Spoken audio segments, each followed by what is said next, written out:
My dad's last gift, Kevin. My dad always loved parrots. When he turned 50, he finally made his dream come true and got an African gray. He named him Kevin. My dad didn't just teach Kevin words, he trained him to actually understand the meaning behind some of them, like hello, what's up, food, thank you, and a few others. When my dad passed away at 70, we had to figure out what would happen to Kevin. My siblings, including their spouses, didn't want the responsibility of taking Kevin in, but I couldn't stand the thought of giving him away. Kevin was one of the last connections I had to my dad. In many ways, he was like my dad's best friend, so I decided to take him into my home. I set Kevin up in the den, which is the lowest level of my house since I don't have a basement. Kevin can be pretty chatty during the day, especially in the mornings, but by evening he usually quiets down. Whenever he gets too noisy, I throw a blanket over his cage, and that calms him. Most nights, I sit in the den, keeping him company while I watch TV. Around 10 p.m., I head to bed, letting him rest. After 2 years of living with him, I know his behavior inside and out. But one December night, something unusual happened.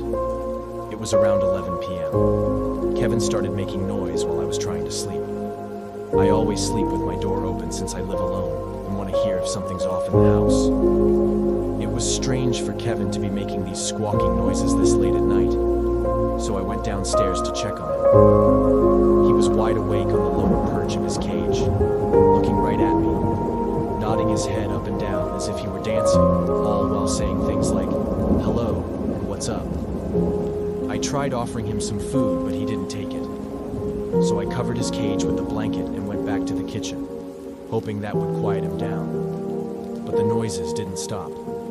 Kevin was still making his distressed sounds, and I had this feeling he wasn't going to calm down anytime soon. I didn't know what else to do. I'm no bird expert, and I had work the next day. I couldn't afford to lose sleep over this.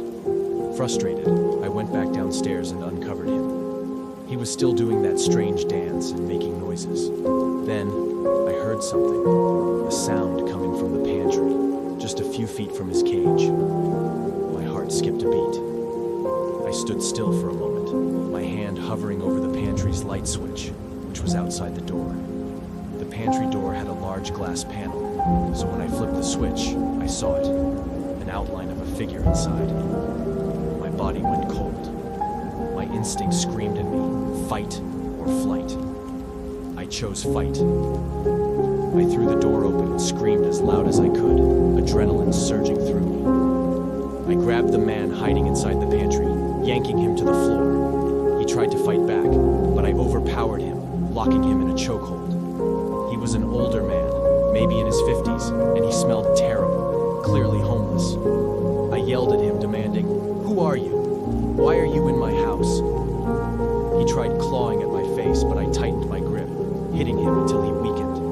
All this time, Kevin was going berserk in his cage, squawking and flapping his wings. As soon as the man seemed too weak to fight, I sprinted to grab my phone, keeping one eye on him as I called 911. The police arrived and took him away. He had no ID, no possessions, nothing. He was homeless, with no means to his name. They said he was judgment-proof, meaning even if I sued him, I wouldn't get anything out of it. That night, the man had raided my pantry, opening jars of peanut butter and tearing into boxes of crackers and cookies.